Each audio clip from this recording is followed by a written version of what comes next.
You're watching News 24 Live. Dogfighters were recently arrested in Roodepoort, highlighting this shocking epidemic that has spread through South Africa. Jaco Pieterse from the NSPCA joins us in studio this afternoon to shed some more light on this issue.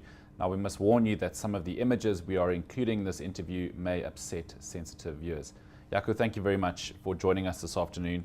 And first of all, let's just tell us a bit more about this, I guess, sting operation that you guys did in conjunction with the SAPS in catching these dogfighters. Well, first of all, thank you for having us.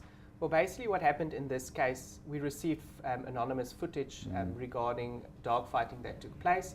We then got our special investigations unit together to start doing some research and investigation, and we were then joined by the South African Police Service, the K9 unit of the West Rand, to basically assist us with further investigation and then to make the final arrests of the culprits that were involved with the dogfighting.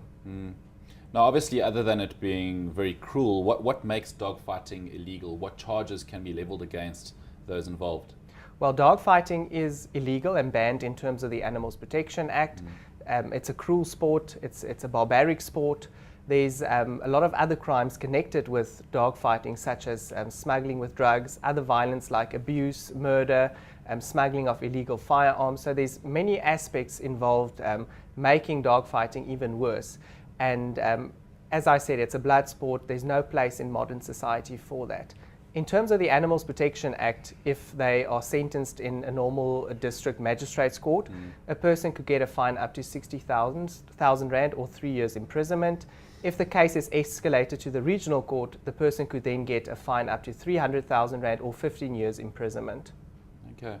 Now, Jaco, this happened in Kagiso, I guess we could say a low-income area. Is this usually the case with dogfighting? Well, there's various levels of dogfighting, but the predominant areas are in township areas where it's not easy to catch the people, but there are different levels of dogfighting. So can you just tell us a little bit more about that, I guess, the different sort of hierarchy? You were saying earlier off air that it's a very lucrative sport and very much can involve people from high-income areas. Correct. Your lower level, which is your street fighting, that normally occurs in your poorer areas because those are normally two dogs that people set onto each other, whether it's gangsters fighting for an area or just proving who's the biggest macho person out of them all. They would then set their dogs to fight with each other. Those fights normally last 5 minutes. When the police or the SPCA is called, when we get there, it's too late. Then you get your hobbyist, which is your middle class. That is a bit more organized, but still there's not a lot of money involved normally with that, and it would be a set venue where it takes place. And there would be normally more spectators involved. It's by invitation.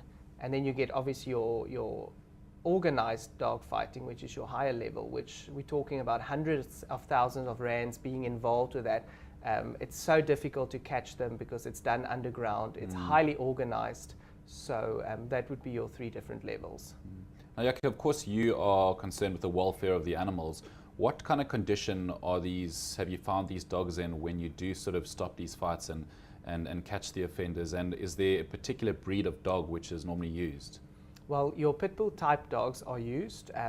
There's so many tremendous animal welfare concerns involved with dog fighting because these dogs are trained and bred to fight each other. They will basically fight till the end, until there is a loser, basically, and one of the dogs would die then, ultimately. These animals are not treated by veterinarians. They're ripped apart to shreds. Some have broken legs.